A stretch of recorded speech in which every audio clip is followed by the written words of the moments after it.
পড়ার বিষয় পক্ষ থেকে বলছি, কালকে অর্থাৎ 8ই সেপ্টেম্বর একটা বিশেষ গুরুত্ব আছে।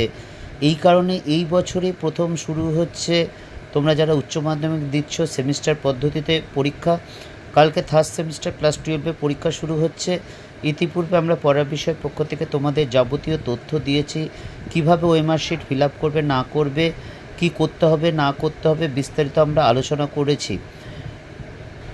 এবং পরীক্ষার আগে জেনে নাও যে কিভাবে তোমরা ওএমআর শিট কী করবে আর কি করবে না। দেখো, 1 নম্বর আছে সাইন করা ও স্ট্যাম্প দেওয়া অরিজিনাল অ্যাডমিট কার্ড নিয়ে ঢুকতে হবে পরীক্ষা কেন্দ্রে। 2 নম্বর 3 নম্বর দেখে নাও তোমরা, আমি আর বলছি না, অযথা সময় নষ্ট হবে।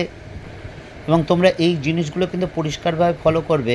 এবং আমরা আগেও বলেছি, আবার বলছি, যদি কোনো রকম ওএমআর শিটে ভুলভ্রান্তি হয় বা দাগ পড়ে যায়, তাহলে কিন্তু পরীক্ষা ক্যান্সেল হয়ে যেতে সম্ভাবনা একটা থাকে। কাজেই তোমরা যথেষ্ট সচেতনার সাথে কিন্তু কাজটা করবে, কোনো মতেই যাতে ভুল না হয়। 7এরটা দেখো, কোশ্চেন বুকলেটের সিরিয়াল নাম্বার ভালো করে দেখে ওএমআর শিটে ফিল আপ করবে।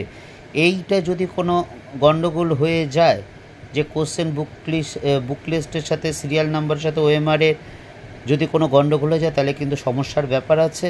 কাজে একটু ঠান্ডা মাথায় করবে, এমন কিছু ব্যাপার না, এটাও বলতে পারি। তোমরা যথেষ্ট সচেতনার সাথে কাজটা করবে। আর আমরা আবার বলছি, আমরা পড়ার বিষয় পক্ষ থেকে তোমাদের জন্য ইতিহাস, রাষ্ট্রবিজ্ঞান, দর্শন এবং শিক্ষাবিজ্ঞান আমরা নোট এবং সাজেশন নিয়ে এসেছি। এছাড়া উচ্চ মাধ্যমিক শিক্ষা সংসদের থেকে যে মডেল কোশ্চেন সেট পেপার দিয়েছে তাও করে দিয়েছি। এছাড়া আরও বেশ কিছু মডেল সেট কিন্তু তোমাদের করে দিয়েছি, যেগুলো কিন্তু খুবই গুরুত্বপূর্ণ।